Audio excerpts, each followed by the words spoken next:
Olá, queridos ouvintes, aqui quem fala é a Carla Moraes. E aqui é a Juliana de Viziers. E como vocês já sabem, esse é o Drink com Crime, um canal que contamos casos de crimes reais, sempre acompanhado de bons drinks.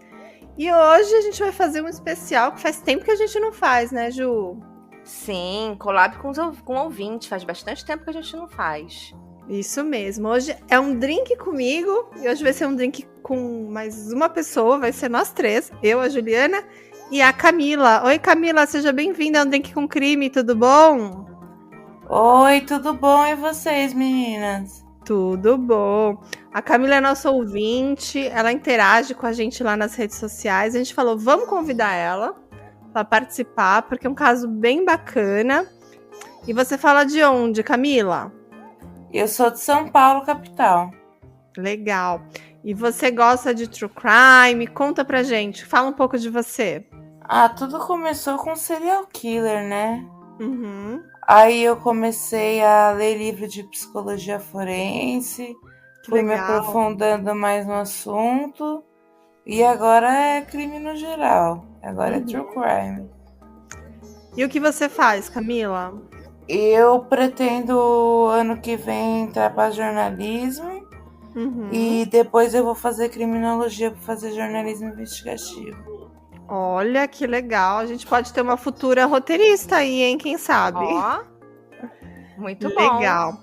Então vamos começar o caso de hoje, Juliana. Esse caso, quando eu li o roteiro, eu fiquei pensando, eu falei, gente, parece até que eu conheço essa história. Parece até que a gente já contou esse caso, não parece, Ju? Parece. Os ouvintes que forem os drinkers, que já ouviram todos os casos, vão achar isso também, porque parece muito com o caso que a gente já contou. E no final, a protagonista do outro caso aparece nesse. Gente, que loucura, né? Então vamos lá. O caso de hoje é o caso da Natasha Cornett e os assassinatos Lilelit. E a Natasha Cornett, ela era uma jovem muito bonita de 20 anos que se autodenominava adoradora do diabo e que liderou um pequeno grupo de jovens e formaram a própria seita satânica. Eu acho que os nossos ouvintes estão lembrando de que caso que é, mas a gente não vai falar ainda, né, Ju? No final a gente conta. Não. E as fontes do caso de hoje é o episódio The Women's Behind Bars, o Murderpedia e o podcast Something's Not Right. E a Natasha Wallen Cornett nasceu em 26 de janeiro de 1979, numa área rural e empobrecida do Kentucky, nos Estados Unidos. E a Natasha, ela foi fruto de um caso extraconjugal da mãe dela, que se chamava Madonna Wallen, com um policial da cidade. E isso acabou gerando o divórcio da Madonna, do seu marido na época, e ela acabou tendo que criar a Natasha sozinha numa relação muito conflituosa entre a mãe e filha. E a Natasha nunca se sentiu amada por sua mãe e as duas tinham muitas brigas que às vezes escalonavam para ataques físicos e a Natasha perdia a paciência durante as brigas e agredia a sua mãe.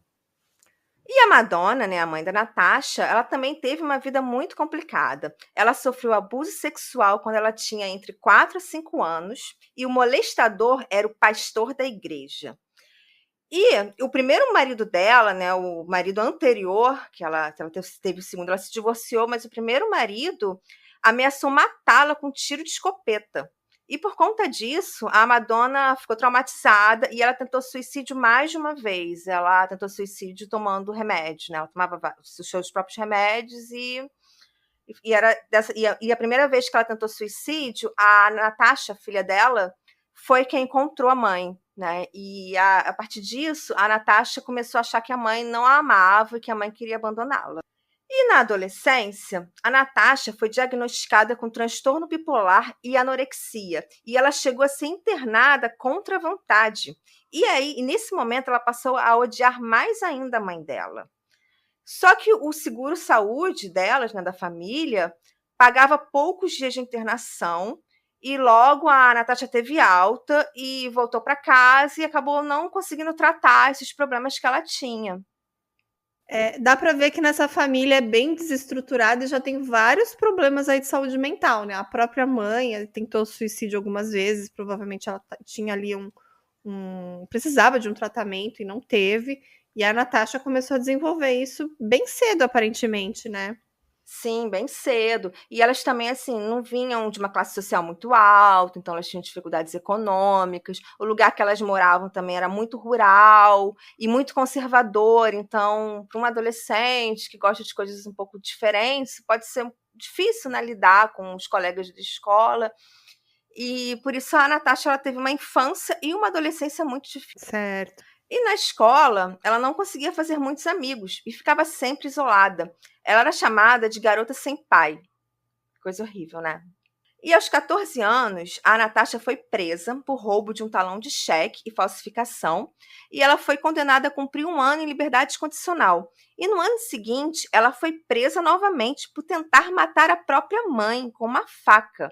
Mas a mãe dela retirou a queixa e ela não chegou a ser julgada ou condenada pela essa tentativa do homicídio da mãe, mas aconteceu. A gente vê aqui que a relação dela, entre elas era muito conflituosa mesmo, né, Ju? Sim, é muito conflituosa. Na verdade, acho que a mãe já tinha muitos problemas que ela não tratava, né, também de ordem mental, e, consequentemente, a filha também não recebeu tratamento. Acho que isso com certeza influenciou no crime que a gente vai contar hoje, sabe? Acho que era uma pessoa que talvez, se tivesse recebido tratamento, poderia ter tido uma vida normal, assim, eu acho. E no dia que a Natasha completou 17 anos, no aniversário dela, ela resolveu comemorar seu aniversário, sabe como, Carla? Eu sei porque eu li o roteiro, claro. Eu não sei. O que você acha, Camila? Ela deu uma de Britney Spears. Verdade. Ela resolveu comemorar seu aniversário se casando com um amigo de longa data, chamado Steven Cornett. E por isso que nesse momento, ela ganha o sobrenome que ela foi conhecida, né? Natasha Cornett. Você quer comentar alguma coisa, Camila? Não, por enquanto não. Ainda não há crime. Não. Mas o casamento deles durou super pouco, apenas 6 meses. E no final do casamento, a Natasha estava psicologicamente devastada. Em entrevistas posteriores, ela conta que problemas de saúde que ela tinha foram as causas da falência do seu relacionamento. Né? Era muito difícil para ela, que era bipolar, que tinha anorexia, conseguir ter um relacionamento saudável. Então, durou apenas 6 meses.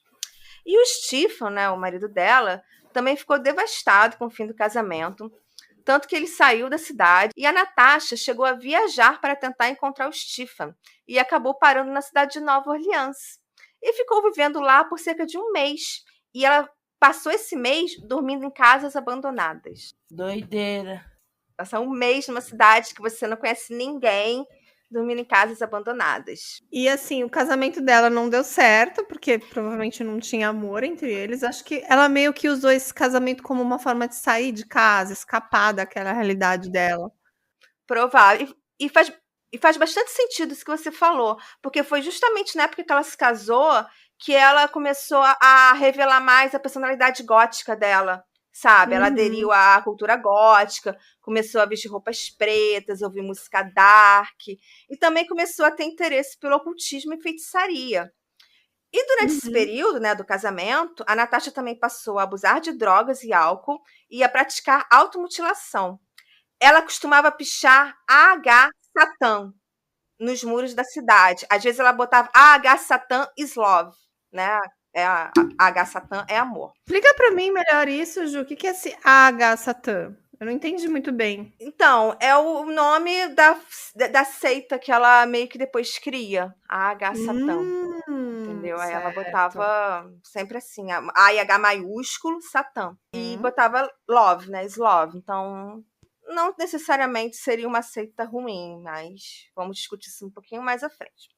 Certo. E aí, ela começou a atrair, né, um grupo de jovens ali, de colegas dela, que também meio que gostavam da mesma coisa, tinham tendências semelhantes. Todos góticos que queriam também fundar a sua própria seita satânica. E a Natasha se tornou a líder do grupo. Isso era uma moda na época? Não, acho que foi um gosto que ela teve, né? Porque isso aconteceu em 1997, assim. Tudo bem que já tinha alguns casos de pânico satânico na época, mas eu acho que foi mais um gosto pessoal dele, sabe? E eu acho que também influencia, porque quando você está numa cidade muito conservadora, os jovens que não conseguem assim, se adequar acabam também gostando de coisas diferentes, acabam ficando mais juntos. Acho que isso pode ter influenciado um pouco. Eu vejo assim que os Estados Unidos tem muita história de seita, né? É muito louco isso, né? Sim, verdade. Tipo, tem seitas de extremismos religiosos de vários tipos e tem essas seitas satânicas também, né? A gente sempre deixa o alerta, assim, que, por exemplo, gostar dessa cultura gótica, gostar de roupa preta, não quer dizer que você é uma pessoa ruim, que você tem um interesse ali pelo ocultismo, não é uma coisa negativa, mas no caso específico da Natasha, ela acabou ali atraindo algumas pessoas e ela já tinha alguns interesses não muito bons, e aí a gente vai ver o que aconteceu nesse caso. Mas esse grupo aí que ela atraiu, digamos assim, começou a fazer com ela ali alguns pequenos rituais, né, Ju? Eles se automutilavam, e parece que eles até bebiam o sangue um dos outros, é isso mesmo? Isso, eles se cortavam, né? E aí coletavam o sangue dos cortes e bebiam entre eles, uma forma de compartilhar ali uma irmandade, né? Compartilhando o sangue. Uma loucura isso, né? Loucura, né? Sim, uma loucura. E aí, no dia 6 de abril de 1997, a Natasha estava com 18 anos de idade nessa época. Ela e mais 5 amigos da seita satânica resolveram pegar a estrada com o objetivo de chegar em Nova Orleans, na Louisiana, que é a cidade que ela já tinha ido procurar o ex-marido dela. E eles queriam começar uma nova vida lá em Nova Orleans, né? E esses amigos dela eram Edward Dean, de 19 anos, Joseph Lance Reisner, de 20 anos, Crystal Sturgill, de 18 anos, e Jason Blake, de 14 anos, e Karen Howell, de 17 anos. E para fazer essa viagem, eles começaram a roubar coisas das próprias casas, como dinheiro, armas e o carro da mãe do Joseph, que seria o carro, né, para fazer a viagem. Pra fuga. E eles resolveram sair do Kentucky porque consideravam um lugar muito chato, muito pobre e muito conservador. Então, eles queriam distância da família deles para poder consolidar a seita satânica, né? Eles acreditavam que para a seita crescer e para eles conseguirem novas pessoas para a seita, eles precisavam ir para outro lugar. Só para dar um contexto do porquê da escolha de Nova Orleans, além do fato da Natasha já conhecer o lugar, essa cidade também tem várias histórias macabras, verdadeiras e fictícias. Existe a prática do voodoo, que ocorre lá até hoje, e tem também a história de bruxas e vampiros da autora Anne Rice, que, aliás, é uma das minhas autoras preferidas. Aliás, posso dizer, é a minha autora favorita. E essa é a autora do Entrevista com o Vampiro, que fez um enorme sucesso em 1994, com o filme do mesmo nome com Brad Pitt, e o Tom Cruise e o Antônio Bandeiras. E lembramos que a gente está em 1997, então Entrevista com o Vampiro foi lançado só 3 anos antes, e o filme fez muito sucesso, e levou essa áurea de Nova Orleans, né, levou essa cultura um pouquinho macabra de Nova Orleans, e muita gente que gosta desse temas, começou a querer ir visitar Nova Orleans. Eu mesmo queria muito conhecer Nova Orleans, porque eu adoro esses temas meio macabrinhos, sabe? E aí, voltando, né, na história, na noite anterior à viagem, eles alugaram um quarto de um hotel barato para fazer uma festa regada a drogas e álcool, mas a festa saiu do controle e eles danificaram demais o quarto e tiveram que sair escondidos do hotel para não pagar o prejuízo. Então, quer dizer, eles saíram escondidos do hotel e da cidade, né? Uhum. E eles, então, começaram a viagem. Enquanto passavam na cidade de Greenville, no Tennessee, eles conheceram a família Lillelith numa parada de descanso da estrada. E a família Lillelith era composta pelo norueguês Vidar Lillelith, de 34 anos, sua esposa, que era hondurenha-americana, chamada Delfina, de 28 anos, e os 2 filhos do casal, a Tabitha, de 6 anos, e o Peter, de 2 anos. O Vidar se mudou para os Estados Unidos em 1985, foi onde ele conheceu a Delfina, e eles se casaram em 1989. Os 2 já eram testemunhas de Jeová antes de se conhecerem, e juntos eles se dedicavam a pregar sua fé para outros, no intuito de converter mais fiéis. Ju, eu já tô imaginando a cena. A família lá viajando de carro e de repente vê um grupo de góticos, assim, os caras estranham. Tipo assim, eu vou lá pregar a palavra, vou converter esse povo. Foi mais ou menos isso que aconteceu? Exatamente. Eles viram lá na parada de descanso, viram aquele grupo de góticos, todos pretos, provavelmente eles já deviam ter corte, né, cicatrizando. Aí ele, não, vamos lá, a gente tem que evangelizar essas. E aí, Ju, continua então esse encontro aí desses góticos malucos aí com essa família. Como a gente falou, né, a família Lilith viu aquele grupo lá dos 6 jovens góticos e viram um importante e potencial alvo para propagar a sua fé. E a Natasha e seus amigos também se interessaram pelos Lilelites, mas por um motivo nada legal, um motivo criminoso. Eles queriam roubar a van da família para continuar a viagem, já que eles viajavam num carro assim muito precário, sabe? Que talvez não chegasse até o final da viagem. Então eles achavam que eles precisavam de outro carro para poder continuar. E os Lilelites tinham uma van, então uma van é perfeita para levar 6 pessoas, né? Então, o que eles pensaram? Vamos roubar a van. E como eles tinham levado armas, eles renderam a família Lilelide e fizeram Vidar dirigir até um lugar a ermo. Quando chegaram lá, fizeram a família sair da van e um dos jovens, que a gente não tem certeza de qual deles foi, mas acredita-se que foi o Joseph, a gente vai falar um pouco mais disso à frente, pegou a arma e atirou em toda a família Lilelide. E saíram dirigindo a van e chegaram a atropelar alguns dos corpos. A família Lilelide ficou jogada no chão, todos baleados, próximo ao carro antigo que era da mãe do Joseph. Quer dizer, ainda foram burros, né? Porque deixaram o carro que era deles, que era da mãe de um deles, do lado dos corpos. Nossa, deixa a prova logo lá. Deixaram a prova lá. E, além disso, o local do crime não era tão ermo quanto eles pensavam. E havia casas não muito longe dali, e as pessoas ouviram os tiros e foram verificar o que tinha acontecido. E quando chegaram lá, o casal, Vidar e Delfina, já estavam mortos, mas as crianças não. A Tabita chegou a ser levada para o hospital, mas ela não resistiu e veio a falecer. Já o pequeno Peter, de 2 anos, sobreviveu e hoje é um homem adulto que dá entrevistas e fala sobre o caso. Que sorte desse garotinho, né, Ju? Sim, sorte deles. E eu acho que só conseguiu sobreviver porque eles não estavam tão longe de casas e conseguiu ser socorrido, né? O lugar não era tão ermo quanto o grupo pensou. E as pessoas foram lá socorrê-los. Né, a presença do carro da mãe do Joseph entregou a identidade dos criminosos. E apenas 2 dias depois do crime, todos foram presos. E no primeiro depoimento deles, todos se diziam inocentes. Mas como era um crime passível de pena de morte, eles fizeram um acordo e se declararam culpados e todos pegaram prisão perpétua. Mas os depoimentos deles foram controversos e nunca foi possível determinar se apenas um deles ou se mais de um deles atirou contra as vítimas. Vários dos depoimentos apontam para o Joseph e acredita-se que ele realmente atirou. E a teoria mais provável é que ele foi o único atirador.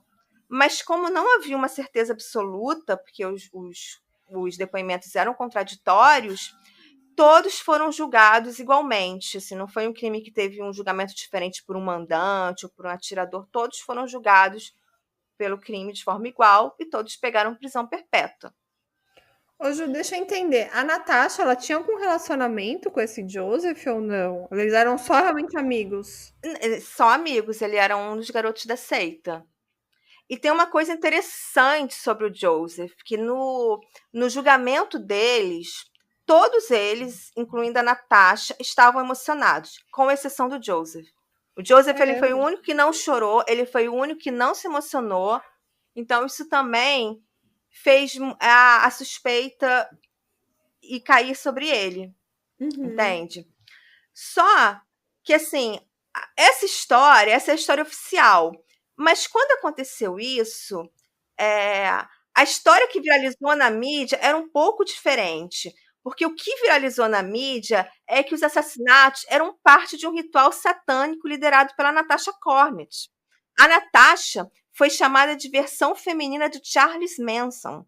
E a fama do caso acabou recaindo toda sobre ela. Então, por isso que ela leva o título desse nome, entendeu? Porque todo era em cima dela, todas as manchetes eram em cima dela.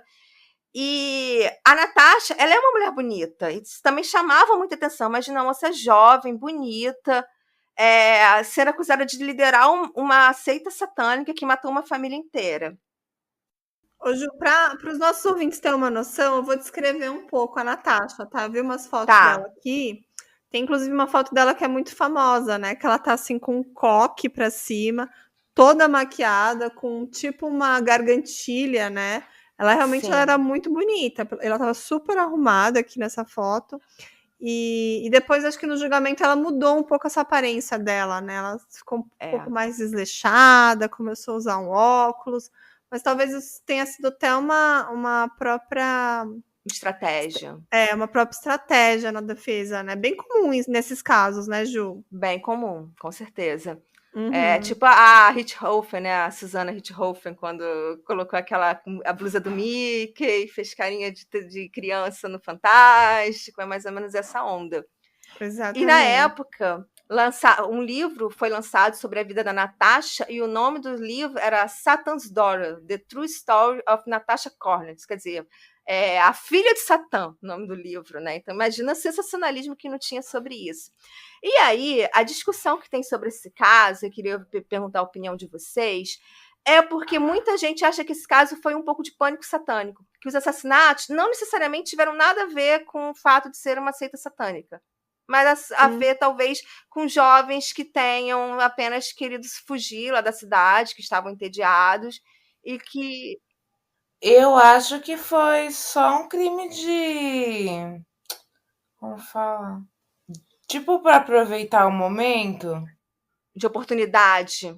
Porque eles precisavam de um carro novo, e para um carro novo, crime de oportunidade. Isso. Exatamente, Camila. Quando eu vejo essa história toda, é exatamente o que eu penso. Isso parece um crime de oportunidade. Mas não foi assim que esse caso viralizou, entende? Porque para a mídia, ela era a versão feminina do Charles Manson. E o que a percepção que as pessoas tinham do caso era que era um caso de uma seita satânica que matava pessoas por ser uma seita satânica. E até hoje tem pessoas que acreditam nisso, que acreditam que eles não foram totalmente sinceros e que, na verdade, o assassinato não era só para roubar a van, mas eles também tinham o desejo de assassinar como parte da seita. A verdade nunca saberemos. Inclusive, a Natasha, ela diz que não teve a ver com a seita satânica. Em entrevistas que ela dá, ela diz que não teve a ver. Pode ser tipo assim, eles eram tipo uma gangue de adolescentes aí, que eles eram adolescentes, entrando na vida adulta, fugindo dos seus problemas, e que talvez um ou outro ali tinha uns interesses ali de matar, alguma coisa assim, e acabaram cometendo esse crime absurdo, né? Para roubar esse carro, mas além de tudo, eles não foram muito inteligentes, né? Porque tudo apontava para eles, né? E também tem uma teoria que é interessante de que o verdadeiro psicopata não seria a Natasha, e sim o Joseph. Porque todos eles, uma coisa que no depoimento de todos eles foi igual, é que o Joseph atirou. Existe a dúvida se mais de um atirou, mas o Joseph atirou. E como ele teve essa postura muito fria no julgamento, muita gente acredita, e é a versão que a Natasha fala hoje, que ele teve a iniciativa de matar por conta própria e os outros só queriam roubar o carro. Então essa também é uma teoria coerente sobre esse caso.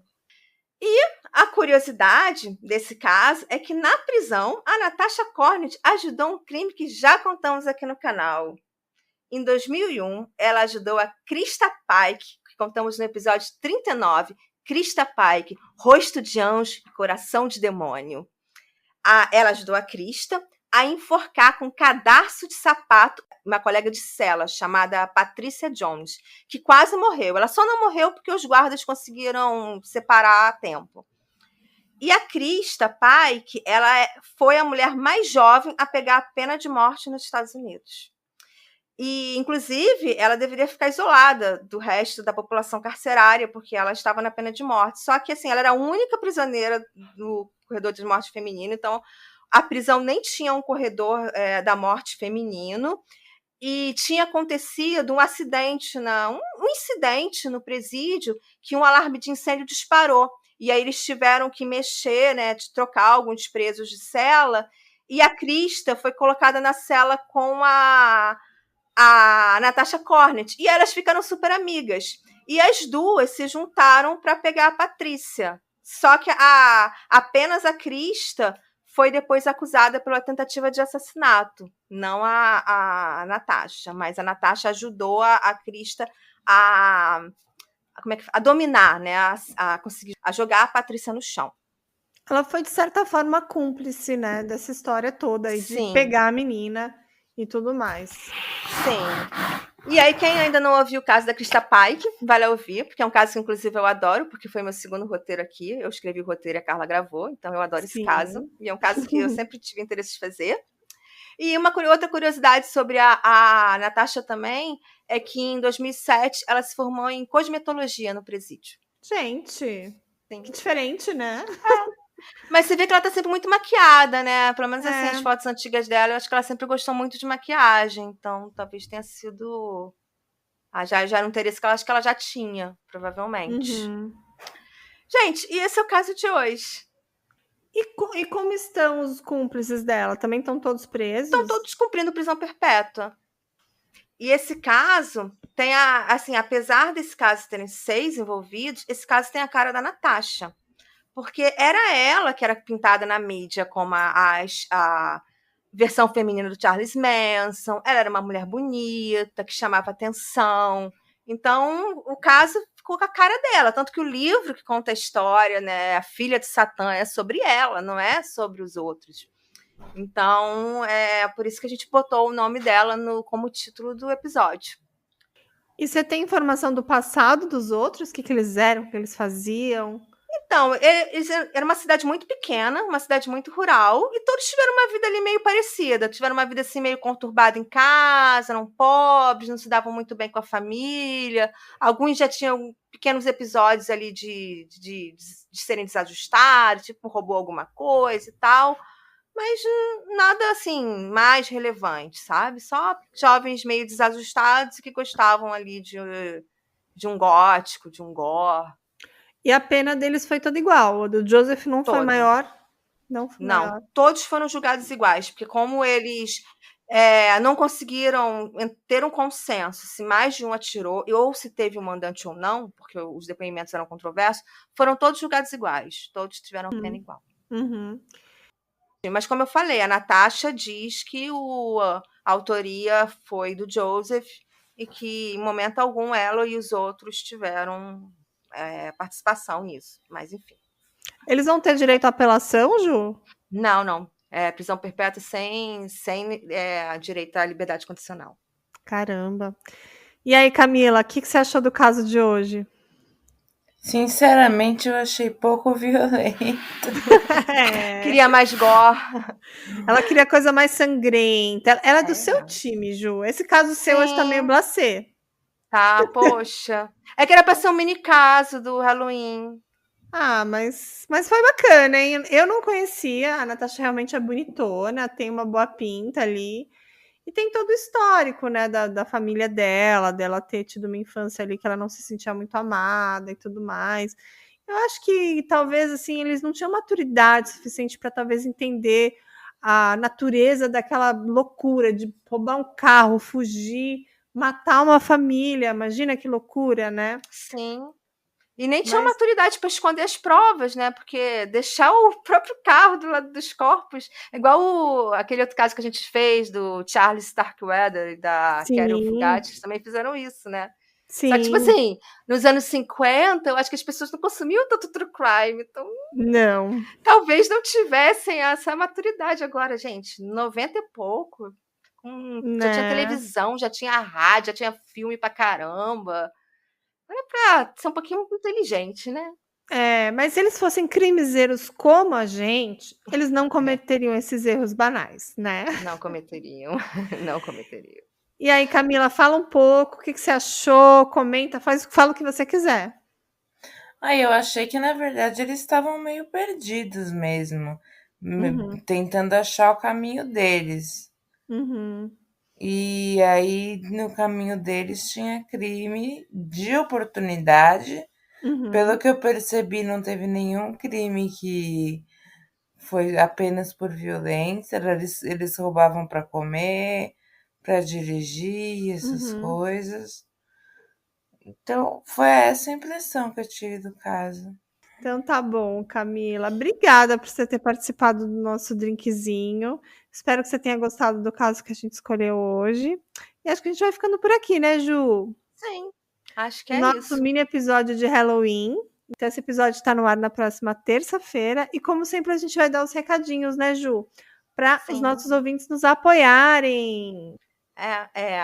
Nos apoiem pelo Aurelo, que é a única plataforma que remunera os criadores de conteúdo por clique, por play. Exatamente. E a gente também, agora estamos em outra plataforma, não estamos, Carla? Isso mesmo, Ju, bem lembrado. Ó, o Drink com Crime agora está em mais plataformas. A gente agora também faz parte da Rezo. E a Rezo também é uma plataforma bem legal de música e de podcasts, e vocês também podem nos encontrar por lá. É isso aí, né, Ju? Isso aí, com certeza. E sigam as nossas redes sociais. Vá lá no Instagram para ver fotos da Natasha Cornet e dos seus amigos e da família Lila. Aí vocês vão falar se ela é bonitona mesmo ou se ela só é uma bonita arrumada. Agora, outra coisa que eu acho que a gente não comentou é que ela é bem parecida com a Krista Pike, né? Assim, tanto até a história um pouco parecida, tem eu a acho questão que fisicamente da pequena não, fisicamente não. A questão assim, que eu acho que as duas eram jovens e bonitas, assim, a Krista Pike também não é feia, ela é uma menina bonita também. Não, as duas realmente são bonitas, mas eu acho que o que era legal da Natasha, ela tem uma sobrancelha arqueada, assim, e ela usava muita maquiagem, desculpa, e a Natasha parecia, assim, aquela femme fatale, né, tipo, com batom vermelho. Então, acho que isso que chamou tanta atenção do caso da Natasha. Eu acho que ela talvez seja um pouco o oposto da Krista, que a Krista era aquela menininha com cabelos cacheados, volumosos, e a Natasha é aquela menina assim com cabelo liso, femme fatale, toda maquiada, cabelo com coque, assim, toda sensual. Então, assim, meio que talvez os opostos. Mas as duas fundaram sua própria seita satânica com poucas pessoas. Só que a da Natasha tinham 6 pessoas e a da Krista tinha 3. A gente podia fundar nossa seita satânica. Vamos entrar, vamos fazer uma, Camila? Vamos agora. Aí quando chegarem os testemunhos de Jeová na casa da Carla, vocês querem conhecer a minha seita satânica? Posso dar a palavra? Então, na minha seita satânica vai ter muitos drinks, a gente vai adorar drinks. E a gente vai ficar falando de crimes. Que tal? Isso. Acho ótimo. Amei, já tô dentro. Então é isso, gente. A gente vai ficando por aqui. A gente se vê no próximo episódio. Toda terça-feira tem episódio novo. Então, um grande abraço. Tchau, tchau. Tchau. Tchau. Pronto. Fechou.